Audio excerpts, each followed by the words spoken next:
Greetings, diners, and welcome to another edition of the Collapse Cafe here on the Doomstead Diner.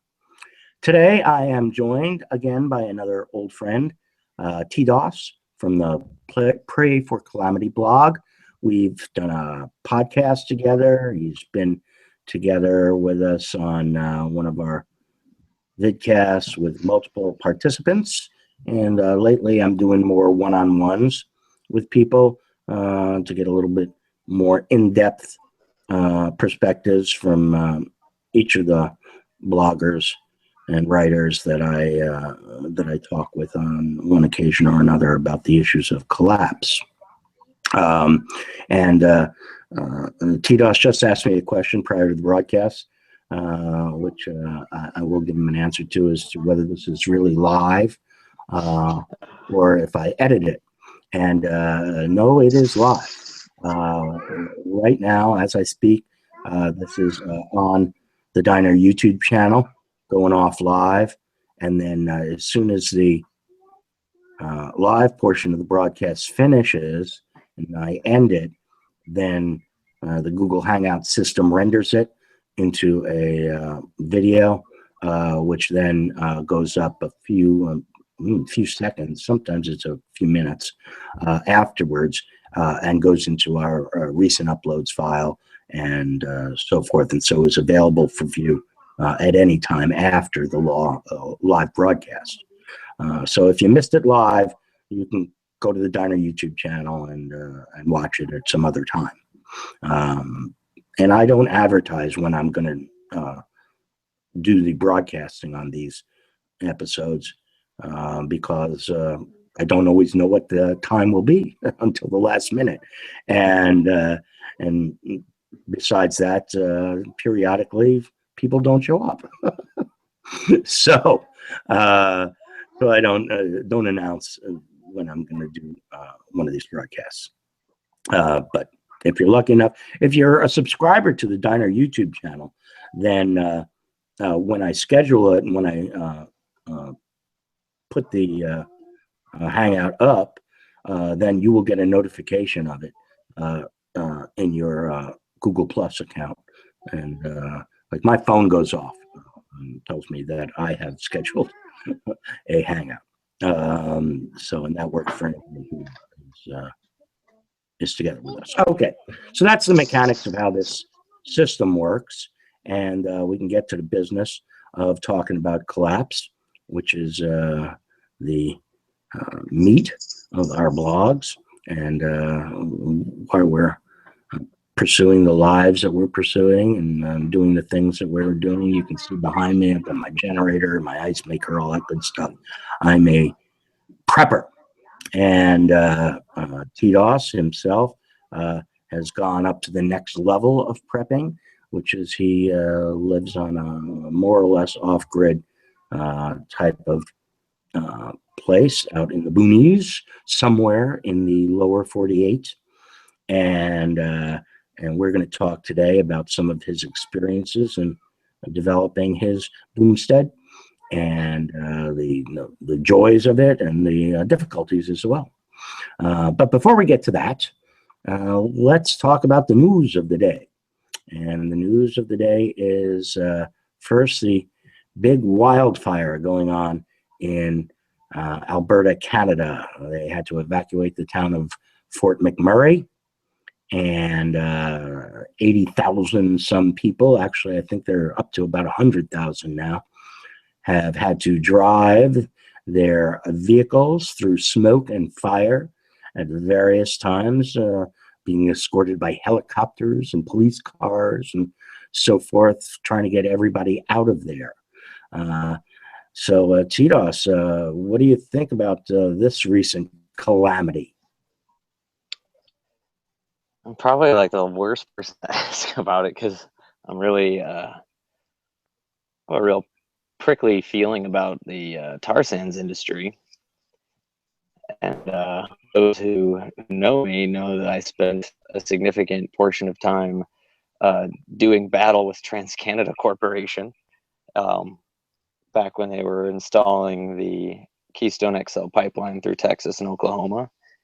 And Not that every single resident of Fort McMurray or the surrounding region is responsible for that, but there's a level of just desserts to me there where you have a city center that in large regard economically revolves around the exploitation of the tar sands resource. Oh, I would say that And Fort McMurray is about 99% dependent on sure, uh, sure. tar sands. And I'm trying to acknowledge it. I'm sure there's some kid there who, was just born there. He just doesn't, but even like the Red Lobster and the shit that's there. I mean, it exists to serve the community that's exploiting that resource. And I'm not trying to condemn every human there as evil or deserving of some sort of, wicked fate, but that place was built around extracting a resource that the using of which is extremely detrimental to the climate.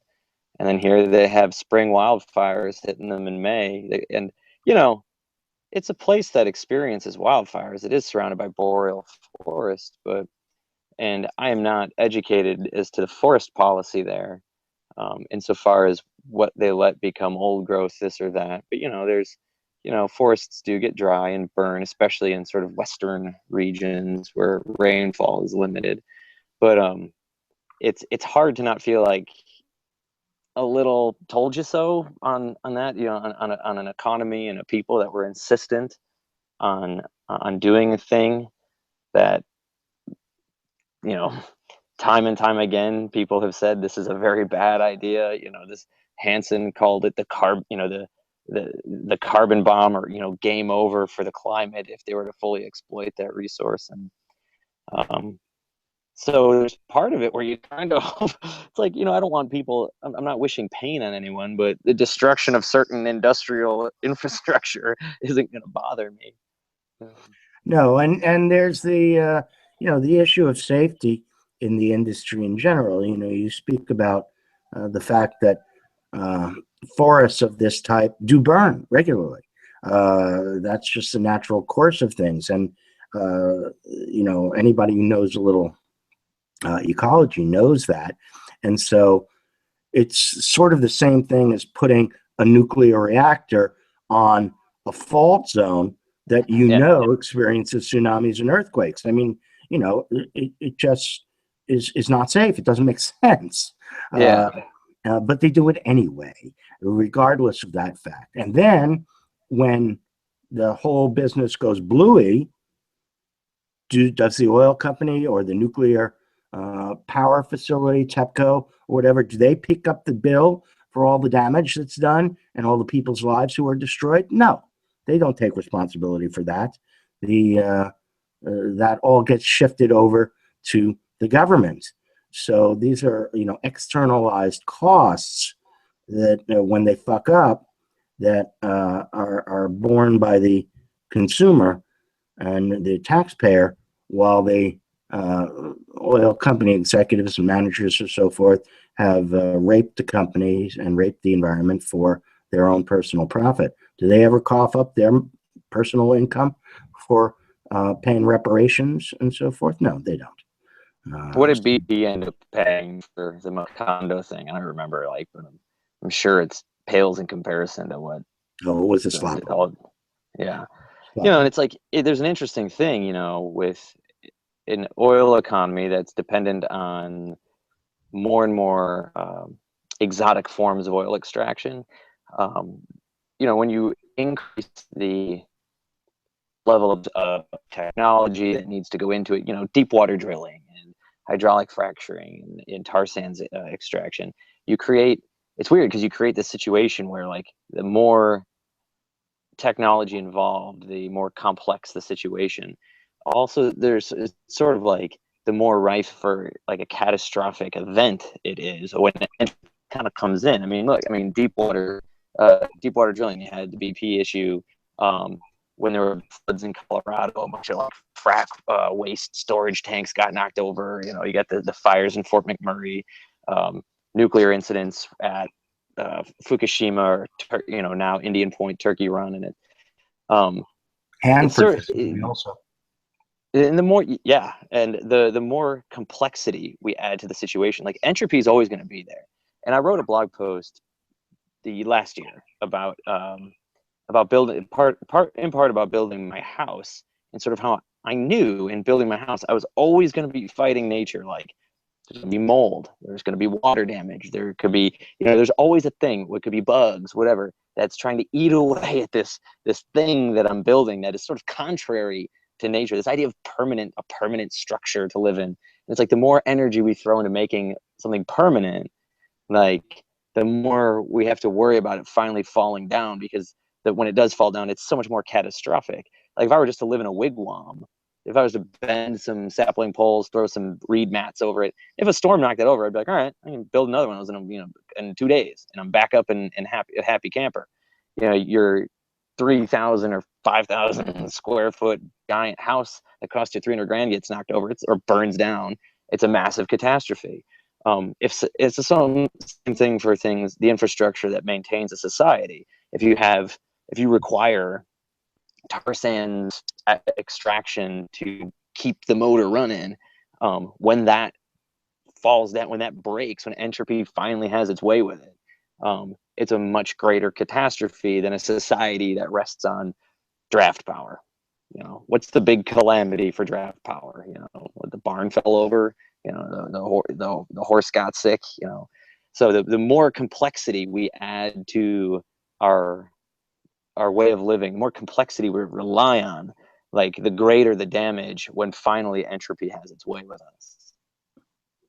Yeah, and that aspect of permanence or impermanence of structures is something that's just not taken into account in the economics of these things.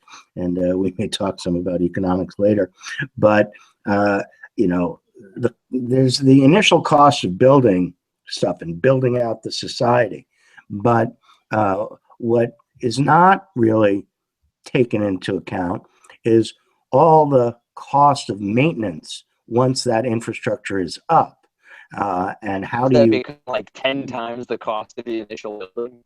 Yeah, and whatever it is, if you think about it in terms of just your car or your McMansion or whatever, you have a huge upfront cost for the thing, and that's almost always done on debt, because ticket items like that, people just don't usually have the $30,000 or $40,000 to spend on a car, so they take out debt money. Well, the car often goes bad before they've even paid it off, and they didn't take into account the fact that the tranny would go out and they'd have a $1,500 or $2,000 bill that month, and then every other year they need some new tires, and those suckers are going for, I think it cost me about $400 or $500 for a new set of tires for my car the last time I put some on.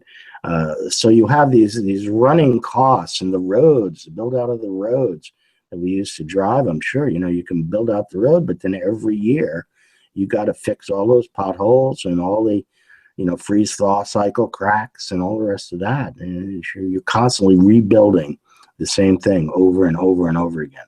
And like you say, the more complex it is, the more of it you have, the more those expenses ratchet up.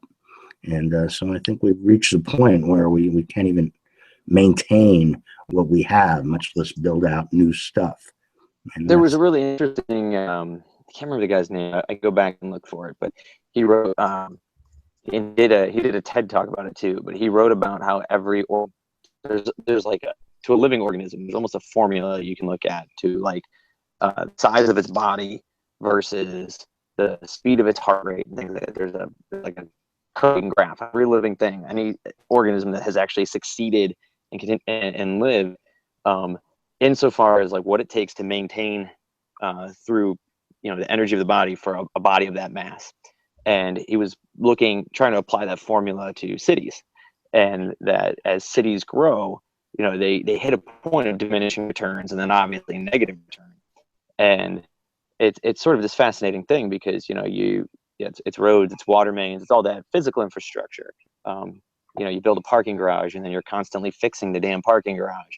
But there's also all the social infrastructure, and how once you start putting all these people in a certain place, then you need all these social institutions, whether it's the police or, politicians, lawyers, judges, jails, all these things that I argue are things we should design away from.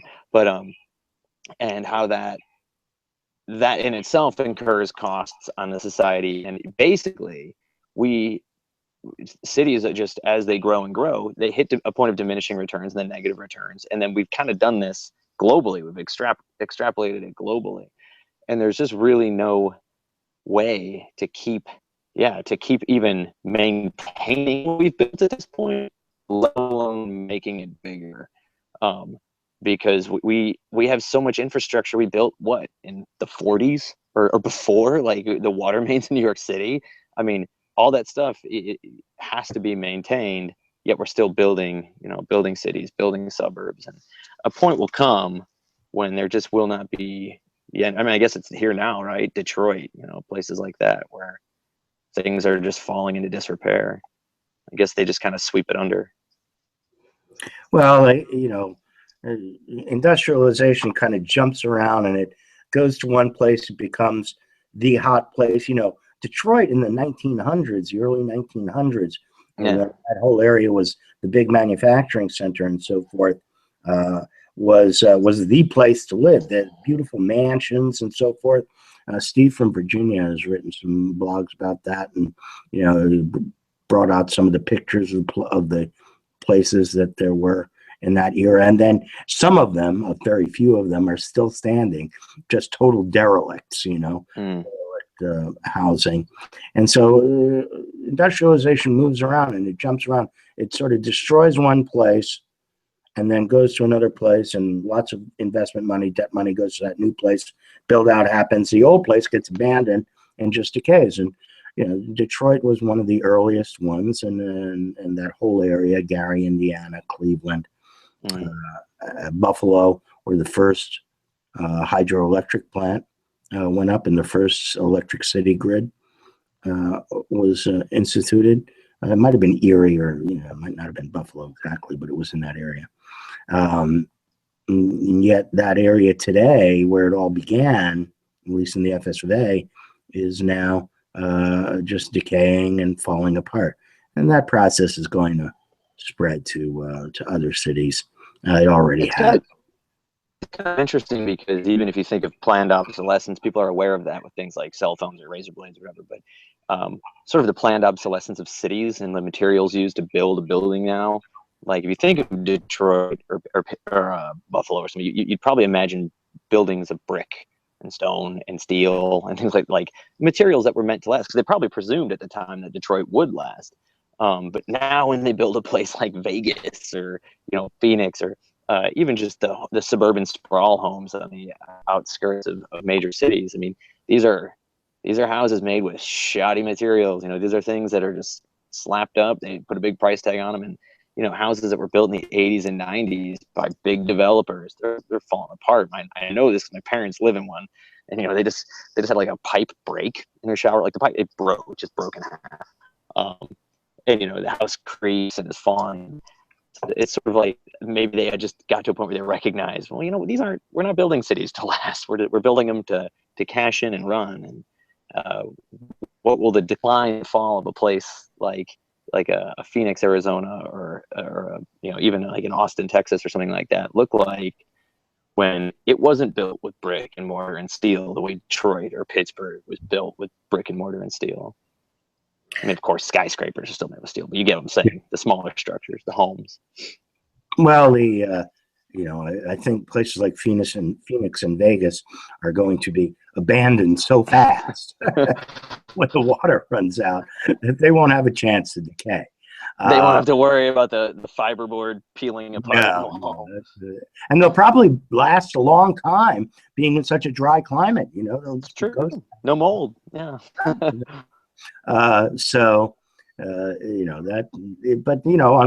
on one side, you could say that this move towards building structures that less time is more going back to temporary housing, right? It's just not down to the one or let two it days. It's down to the 20 let or it blow 30, away. 20 or 30 years, you got to replace it. Just about when you've paid off your mortgage is when you got to rebuild an entirely new house. Yeah. So that is if it hasn't been destroyed by a tornado or something else in the interim. 30 years of time for a house in the Midwest, given the number of powerful storms, hailstorms, and so forth that go by, is plenty of time for an event to occur that will do serious damage to your house, washed away in a flood, whatever. And that seems to be happening more and more. But back to Fort Murray or McMurray, you have this huge mass of people. So, as I said, up to 100,000 or so, having to move out, migrate out, and go elsewhere, at least temporarily. And when I say temporarily, it's pretty long because they're estimating the fire to keep burning for a few months, and they're not going to rebuild that city in a day if they do rebuild it. So most of those people are probably permanently displaced, but displaced at least for a year. What about for yourself? Now, you live in a forested area. Say you were burned out and had to move out. My question about this is the ability of other places to absorb these migrants who are being displaced due to climate change of one sort or another. There's a major disaster like this one, or drought in some areas, forcing many people to move out of where they make their homes, and then they have to migrate to wherever there's still some services or whatever. How do you feel about that migration of people that gets forced on them by climate change? Well, I live in a forest area, but I live in a wet forest. It's not like a rainforest, but it's a very different condition than in the West. We get plenty of rain here. We have droughts, but it would take, I'm not saying it's not possible, but it would take an extreme drought event to probably make this place a tinderbox. Not saying it couldn't happen or that it won't happen down the line, but I'm not in the same condition that someone like California or maybe Colorado is. It's globally, when people get pushed out of a place, they end up in the mega cities, right? I mean, that's where people go. And you're looking for a spot to run to. I think most people end up going to the nearest big city, looking for quick work, looking for what's that? They're going in Canada. They're heading for Edmonton. Yeah. The nearest. So that, I mean, and that's what happened in Katrina. And people ran to Houston and things like that. So I think that's because, obviously you go where people are, where there's stuff, where you can get new clothing and new shit. But food, possibly a job, get some income. But and also just a roof over your head. The only places that have some facility for taking a huge number of people at once are the big cities. They set up their shelters with the cots and all the rest. 80,000 people come, and they pile them in schools and in all the public buildings that have room until they can find some more permanent housing. These things will become, it's one of those things where like one of these things can be absorbed, maybe two of these things can be absorbed. It's a matter of when these things happen more and more frequently, and they start doubling up on each other, or there's this event, and then there's an event nearby, and this people choose Edmonton again to flood to, and then finally a place gets overwhelmed and says, we just can't handle this. But I think they'll be probably generally okay there, in the sense that at least they are people of a common culture, in a sense, where they probably won't, they're other Canucks from down the road, even if they're foreign, maybe foreign born. I know Fort McMurray has a very diverse population. Like, it's not like necessarily people immediately streaming over a border, which people perceive as a threat in a lot of ways. Not saying I necessarily agree with that assessment, but it's not the same thing they have like in Europe. There's people like rushing in from the Middle East, from the war zones in Syria and stuff. At least when someone's coming from within your own province of Canada, you feel like you have some sort of cultural affinity with the person who's like moving into your apartment next door, or moving into your city or whatever. It's harder for them to get xenophobic about that, all these Fort Mac bastards taking our jobs. You probably won't hear that, but maybe. I wonder how many people will go home, because I would wonder how many people aren't even from Fort McMurray and were just there for the quick money and will just go back to where they came from at some point. Well, because Fort McMurray is so dependent economically on the tar sands, all the money that flows through the local economy, you mentioned it, the Red Lobsters and so forth, all that originates with the oil extraction. So, which is already losing money. Right, which was already losing money. Maybe they should. Maybe this is a good thing for them. Maybe they could collect the insurance check and call it a day. Yeah, and maybe they set the fire. Yeah, yeah. Wouldn't burn down the house, right? So given the fact that it is unlikely that they will, with the current low price of oil, and the fact that they probably will have to rebuild a good portion of the infrastructure, there's a chance that some of their storage facilities and so forth can blow up.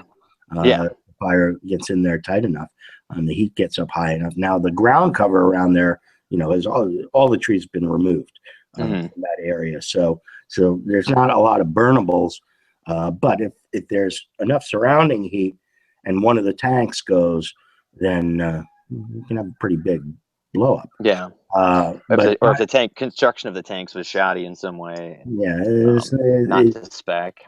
That as yet has not occurred. But even so, even without it, what we do know is that the electrical grid in Fort McMurray has been seriously damaged. The water production and facilities for the city for bringing drinkable water to the people also damaged. So there's just about no way that they can get those oil production facilities up and running, and certainly not in the next year, I would say, and it'd probably be 2 years away. And who's going to make that investment? What oil company is going to make that investment with the price of oil where it is? Or what Wall Street goon with money to play with is gonna say, oh, I want to invest in rebuilding Fort McMurray. I mean, there's all that great tar sand money. Who's gonna throw back at that? That is a good question. I think that's what to watch, is the speed of the rebuild, because this is what, if you talk about collapse, you're talking about these events. You're talking about watching an arc of time in which things break down and are slower and slower to repair. So here's a thing that's broken down. So now what you do is you clock how long it takes to repair, if ever, and to what condition it is repaired. One of my very friends lives in Missouri, and he lived near enough to Joplin. Big tornado hit there a couple of years ago, and he watched as they very quick, the tornado went right through downtown, destroyed the Home Depot and the Walmart. Oh no!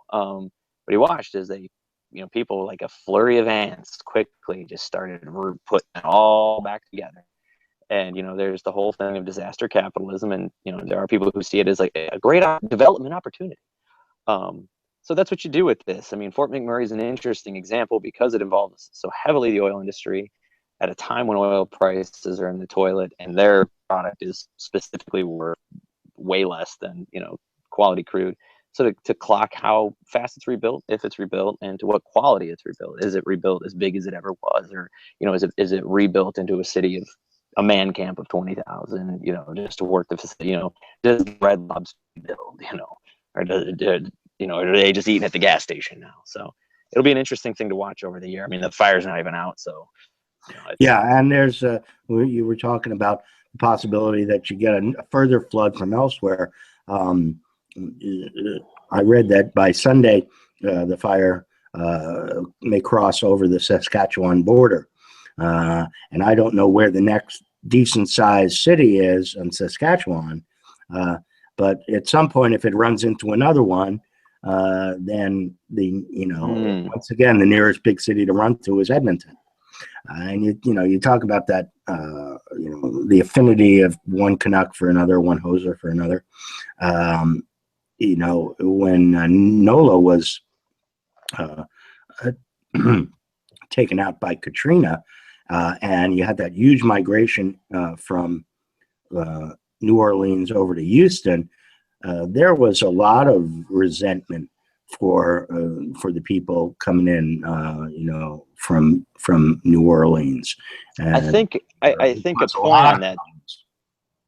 point on that though is that a lot of that resentment was classist. It was class based, because the people who lost their homes, the wards that were flooded and most significantly destroyed, were poor black people, and the rich white neighborhoods were spared. So they didn't leave.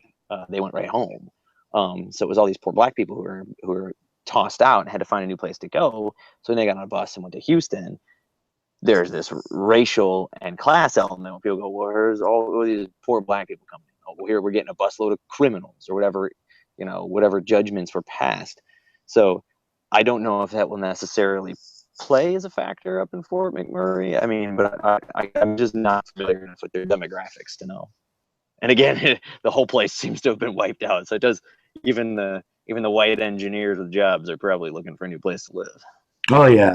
Lots of people in the oil industry, regardless of what strata they're at, are now getting on the unemployment lines.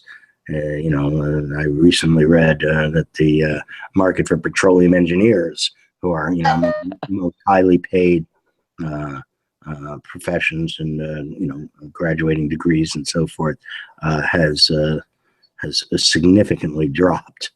And a lot of these guys who spent $100,000 on an education for that particular specialty are going to be flipping burgers at McDonald's. You can go to the Eagle Ford Shale or one of those other places that's also folding up shit now. Yeah, exactly. Yeah, they're folding up all over the place. Well, anyway, let's. So we talked about that climatic disaster and its repercussions on the economic level. There's another one that you recently talked about in one of your blogs, which is the bleaching event that has gone on the Great Barrier Reef in down by Oz, Australia. And there have been estimates that something like 93% of the northeastern or northwestern portion of the reef have been bleached in this recent El Nino year. We've had some discussion about that on the diner. What are your feelings about that bleaching event? Do you see it as a permanent thing? One of the diners brought up the fact that in this year, because El Nino is very hot, you're going to get that bleaching event. But then next year, the algae and so forth will recolonize, different species will recolonize that structure. And so it's not necessarily a 93% bleaching event in 1 year is not necessarily a permanent event. Sure. I am not an oceanographer.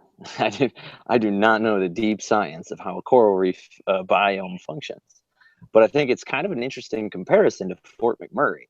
I mean, you have this thing, this space, this living space that was home to an entire food chain of creatures that is now essentially almost 100% defunct. And those creatures either die or have to go somewhere else. And then can they? It's the same question. What's the rebuild? What's the rebuild rate? What's the rebuild quality? Is it destroyed to a point where it can no longer function as a home for the base of that food chain? Or is it resilient enough, and will conditions sort of reset enough to where it can rebuild and there can be a new Red Lobster and Walmart there on the Great Barrier Reef? Can these creatures rehome it? I would hope. I mean, obviously, I would hope beyond hope that it can heal. And living spaces are good at healing if given time. That's generally the thing with a destroyed ecosystem is time. And can it be left alone enough? Can they not be, because there's portions of that place that are, they want to open up to whether drilling or shipping traffic or whatever. If it can be left alone enough by human beings, if conditions can reset to a baseline that is survivable for them for a long enough period of time, I would hope that it's not critically injured. But critical injury does happen in nature. There are some things that once broken enough just cannot heal. As I said, I do not know the science of these things enough to make a call on it. It's a terrifyingly large space. But, like, let's say it does heal. When's the next El Nino? And like, let's say it heals to 50%. Or it gets back. Let's say of 50 or 60% of the volume of creatures returns in 5 years. Great, But then there's another El Nino event, and it happens again. But it's a worse El Nino event. Is this the stair step down for these ecosystems?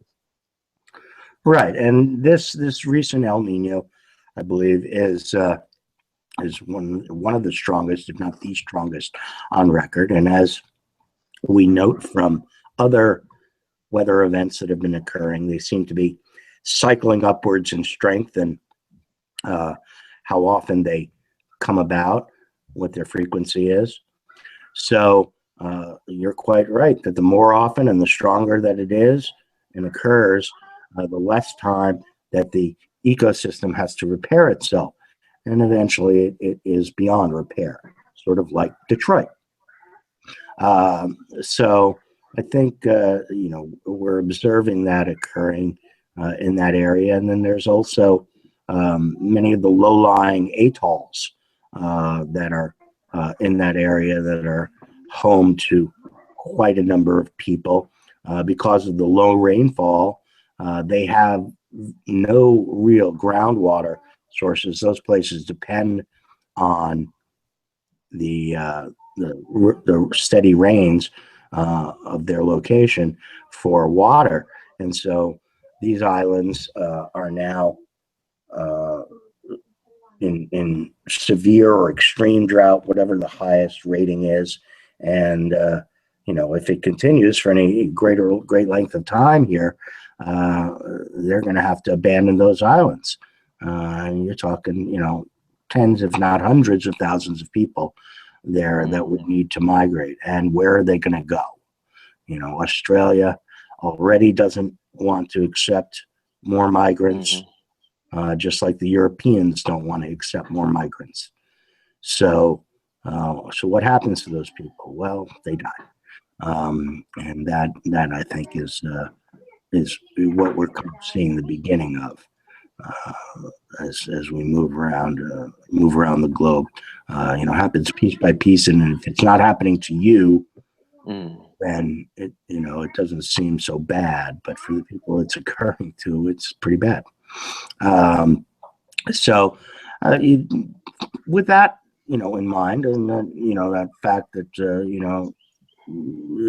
some people see these things coming and are making preparations, and you yourself saw much of this coming a number of years back and decided that the life you wanted to choose that would possibly give you a chance to survive through this period of time and these changes was to move off grid and get your own place, and which you did. And I want to find out for our listeners, readers, a little bit about your experience of how you got there. First of all, how much did it cost? How much were you able to save up? And did you have any help from parents or whatnot? We have a lot of younger readers who are like, I'd love to do that. Yeah, I got a small loan of $1 million from my dad, and then pulled up my bootstraps. Why can't you? No, our place is 5 acres, and it cost. We got a very good deal because we got a deal from a person who had land, and at the time was looking for neighbors of a similar mindset, and so he gave us a good deal, and our place was under $20,000 for the acreage for 5 acres. I have spent probably about $25,000 building our house, roughly. But when we moved here, we had been saving for maybe 4 years, my partner and I, and she worked full time. I worked full time, and we didn't have our daughter at that time. We lived in Texas, and we had almost purchased a farm, a 5-acre farm in North Texas, and then we decided against it. And that was one that had like a standing house and some barns. And it was affordable for us, but it wasn't. It needed a lot of work, and wasn't in the best like location. So we walked away from the deal on it. But we had gotten sort of the bug to get ourselves some land, and we looked all over the country and talked to people. And when we found this, by the time we moved, I think we had like 40,000 saved up, and then like half of that went to buying the land. And then we spent a couple grand on a camper, and we lived in a camper, and we had to spend money just staying alive while we were starting to do things here. And then we had a little bit for putting in the basics on the house. But I'd cut some trees down here in the site that were going to be too close to the house anyway, trees that were leaning. I had a wood miser come out and milled the wood and used that for of the house, not the entire house, but a portion of it. And then, we got jobs here. So we both work. We did have a daughter 2 years ago. But so the money was just money we made at our run-of-the-mill jobs, saved for 4 years until we had a sizable chunk. And since then, just to keep it happening and keep it going, we work, which is, it's a lot trying to host and to be doing all the things you need to do for that, building a water catchment system and building the solar system set up. We don't use a ton of electricity, so we don't need a ton. Like, we're definitely in the use less, so you do less mindset. But LED lighting at night is nice to be able to see your dinner. But we got gardens, we planted a bunch of trees, we got chickens, we got ducks. Have tried bees, but right now our bees are in failure mode. But we'll hopefully figure that out. And we have plans for future critters and projects and things like that. But so we're in it. We're in year 3 of it now. The big setback has been the requirement for a septic system, which I'm in the process of having installed, but it's a very long and bureaucratic process in my particular county. And the total price tag on that will be about $10,000. But seeing as the process is about a year long, I've had that time. I've got it now. I've had that time to work and save the money to pay for it. I guess they don't accept composting systems for manure or anything like that. You can't sell that. It's complicated. It sucks because it's all, at the end of the day, it's all at the discretion and approval of the county health board, and the guy is just a big no-go on that. The state law will allow it with a handful of hoops, but the problem is it's actually the guy would they'll let you have a composting toilet, but they still want you to have a septic for your gray water, which I thought was dumb. But you can design a gray water system, and if you can get it approved by the state board of health, he'll approve it for you. So you can have your compost toilet, but you still then have to take your permits from the state and hand them to your county and be like, see, the state says it's okay. And the county guy can still say no. In these little counties, people have small bits of power, and flex, and they really like to fix it. And there's good old boy networks that are well connected between who's contract, as a contractor, who sells what equipment. And they've got their lock and key set up on who gets what and who's what, and you can try to sneak around. Ways to sneak around it are to go far in the middle of nowhere, because what happened is a shitbag neighbor about half a mile away ratted us out. And then they went and used the satellite and took a picture of the top of my house. So damn you, technology. But if a neighbor had never said anything, we probably could have gotten away with it for an extended period of time. I could fight it in court because there are state laws that allow for people who build their own homes to not obey county codes. And they're old laws on the books. We have a lot of Amish, and that's sort of what the Amish go by. But even they're now being forced to like put in septics and such. It's frustrating because I think legally I can make a case where I built my own hands. I can do whatever I want, but it's on land that we don't green clear. But I have to go to court, and take the time, and they can appeal it. And really, at the end of the day, is what do you spend your money on? Fees, lawyers, and what do you spend time on? Waiting for your appearance, and then another appearance, and then another appearance. And maybe 3 years and 15 grand later, maybe they say, okay, you can do what you want to do. Or you spend the year, jump through the hoops, and spend 10 grand to step and walk away from it. Yeah, when you talk about taking a legal case up and so forth, I've had a legal case going with regards to my injury. And I'm into my second year on that now.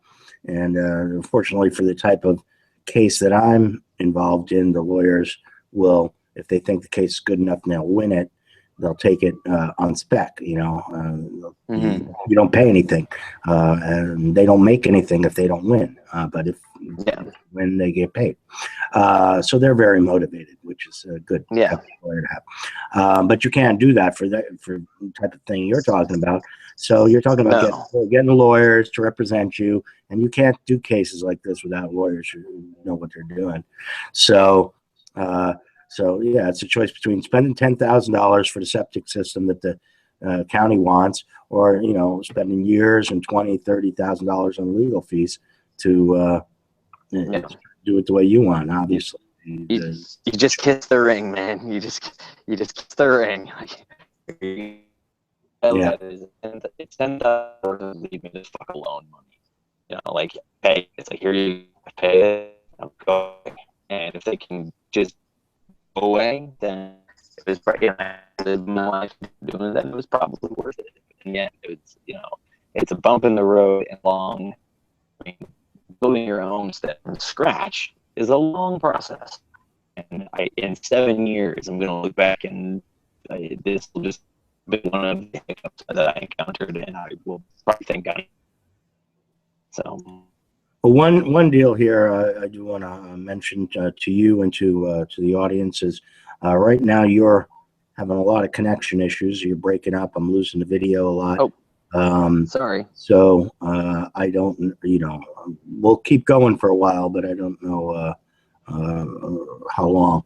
And sometimes the stuff that breaks up now, because of the way the internet works and everything's packetized and whatnot, the rendered version comes out better than the live version. So sometimes it's worth continuing, but then other times it's not. All right, well, cut me off if there's a problem. Yeah, if there, well, like I say, I'll just, so far I've been able to understand you mostly, although I have lost your picture a lot. Okay, and other aspects of the off-grid business. Now, you mentioned you don't use much electricity.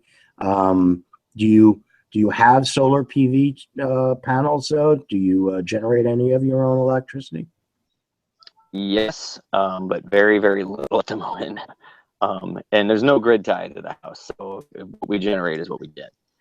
But as it stands at this moment, I'm not living in my house. I've had to move out until the septic situation is resolved. So when we were living here, we were generating electricity, and we basically generated enough to run a couple of LED lights and some small fans when it got hot. And that was basically it. So yeah, really, really basic system, basic PV system. What are you living in? You back in your RV, your trailer? No, I actually have a friend who has a cabin on the back of their land. They have 60 acres of land, and we are living in one of their little back cabins. Oh, well, that's good. That was great. Yes, friends. There's nothing more important in this situation than friendship and cooperation, working together. That's one of the themes that I try to bring across from the diner. No man is an island. Yeah. And it's a great space. I mean, his parents were big homesteady types from like the 80s, so they have a 60-acre bonanza of a homestead with massive orchard and big greenhouse. They got the whole thing going on. That's nice. So what about on the food level? Not let's not say for this year, with this business going on. But you mentioned you're putting in a duck pond, so your ducks have a little home for themselves, and you probably got chickens, I'd bet, and of course you got your garden growing your tomatoes and so forth. If you were to project out 2 years from now, what percentage of your food per year for the three of you do you think you'll be able to raise yourself on that 5-acre patch of land? I think that really depends what all I'm doing with my time. And if, like, so for instance, everything economically is sort of hunky-dory. I'm still at a job. My wife's still at a job. I could probably crank out with a lot of work. That's such a hard guess. I'm going to be very conservative. I'm going to say 20-25%.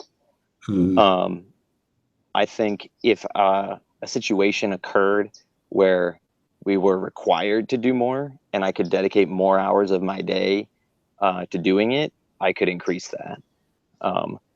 I feel like then also, I mean, it depends too, if we're talking about things that I have planted or things that if I just start walking in the woods and picking things up. Because I get there's plenty of wild stuff out here that can be eaten. There's nettles and ramps, and we get a lot of good mushroom species. If I want to harvest acorns and hickory nuts, I got a lot, if I want to start eating, various roots or whatever, those things are here. There's other animals here. There's a pond right up at the entrance to our, fish. If I were in a dire situation, I could go higher than that number. If I was like fully dedicated every day to gardening, planting, growing, breeding out, hatching more birds, things like that, I could go higher. In the standard day-to-day, with the economy still running and us trying to bring in money to establish the place further, I probably wouldn't pass that 20-25% mark. Okay, so it varies depending on what the situation is and whether BAU is still going on or not, and so forth. What about the aspect of dependence on farm implements and gas for your vehicle to get you around? If you couldn't get gas, and you couldn't get replacement parts for things that you use and stuff like that, how would that affect your existence on that little patch of land? Now you significantly. Well, I mean, I understand. I do my best to not. I'd like to know how to do things without that. Like, I use very little. Like, I don't till my garden. I don't use a tiller. I don't like tilling. It's practice. But so I'm not out there putting gas in a tiller. I have a weed eater, like an edger, that I like to run it along the fence line. It keeps me trees growing up in the fence, ripping. I do use those things here and there, spotty. I would say my chainsaw is probably the big one. I probably put in a year maybe 5 gallons of gasoline. Like, maybe I don't using that much. It'd be minimal.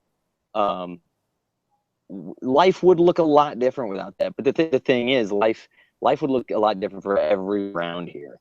And I think with everyone around here in the same predicament, there would be, I would have access to a lot more land very quickly because people would die. Like, and that's, I'm not trying to be shitty, but there's a lot of old people around here who require blood. People who just probably do not want to exist in a world where like they can't just drive off and go get groceries. And I think the population here, though it's already thin for this part of the seaboard, would thin even more. So certain forms of crisis that made my life harder would also open up other opportunities for foraging or hunting or fishing on a larger swath of land. And I would hope that the people who were still around would be willing to team up in a certain regard where it's like, yeah, you go check the traps or you go fish, and I'm going to be over here putting the new sweet potatoes in the ground, and then we'll share. I would hope that would work. I think we always in the middle, you know, it's not going to be the worst of circumstances with people going crazy, bashing my skull in like day one. It's not going to be the best of circumstances with us all just like holding hands and immediately being some super functional tribe.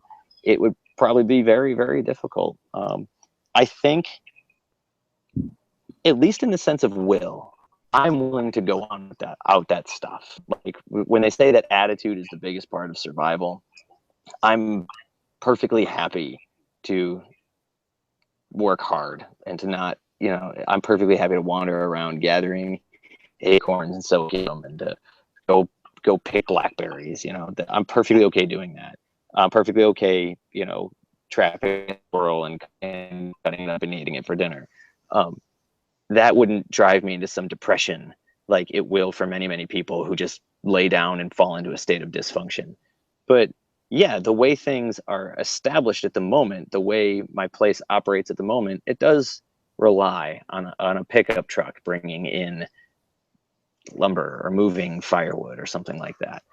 But it's sort of this weird catch-22 where it's like, it's not like I want to rely on those things, but the thing with oil is that the world globally moves, the human world moves at a certain rate of speed. And yourself to a degree where if your ratio of speed is so much, like it's a certain point where you're so much slower than anyone else that you cannot work with anyone else. And I guess the example is like if I gave up all modern fossil fuels, like the second you did one thing, like shoot, you know, like, here I have a basket full of turnips for you. Can I trade for some nails? And people be like, no, fuck no, turnips aren't worth shit. Yeah, like I cannot, like the rate of speed produce and is the rate which, that's where the bar is set economically for value of time, value of labor, value of the products generated by said time and labor. Like I would never be able to keep up, and I would then be 100% isolated because I could offer nobody anything that they would value.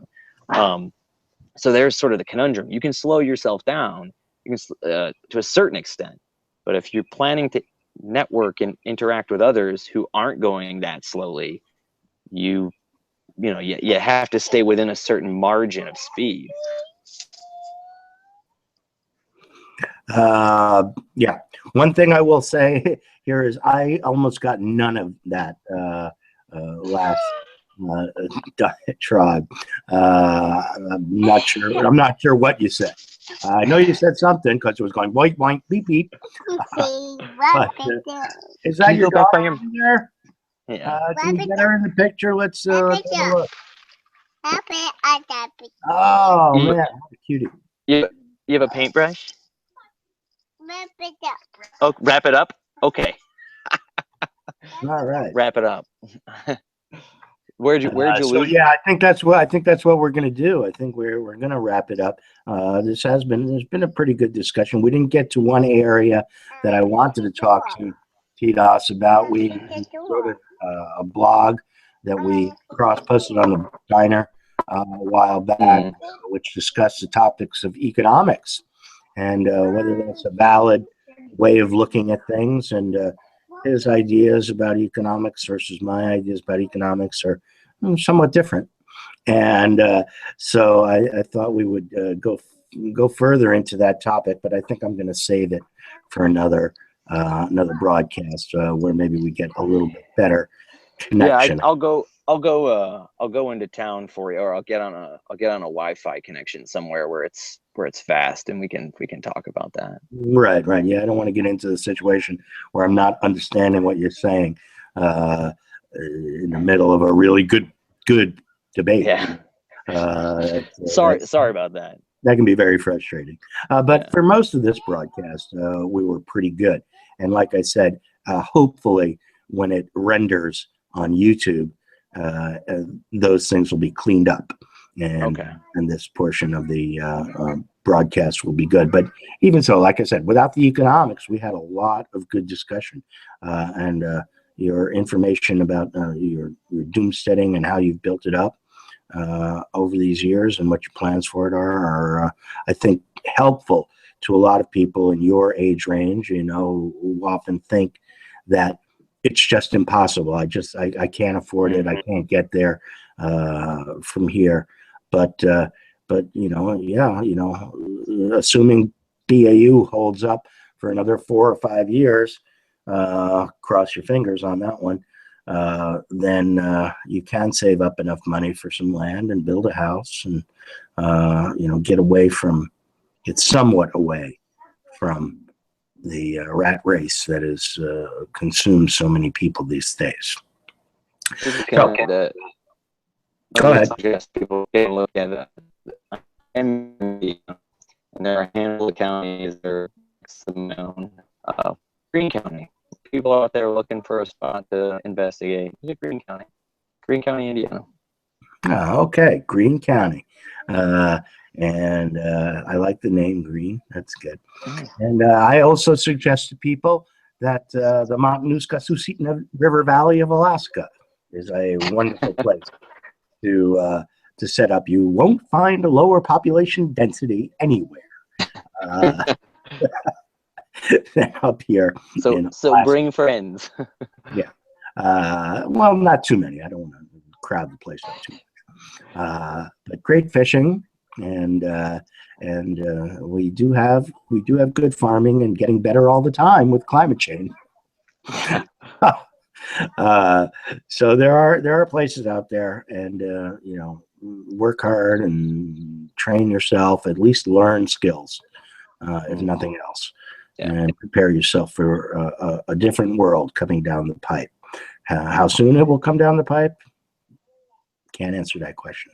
But we do know that what is going on now is not permanent, and there are limits to growth, and we have reached them. And that's all to do this time until next time here on the Collapse Cafe. See you later, diners.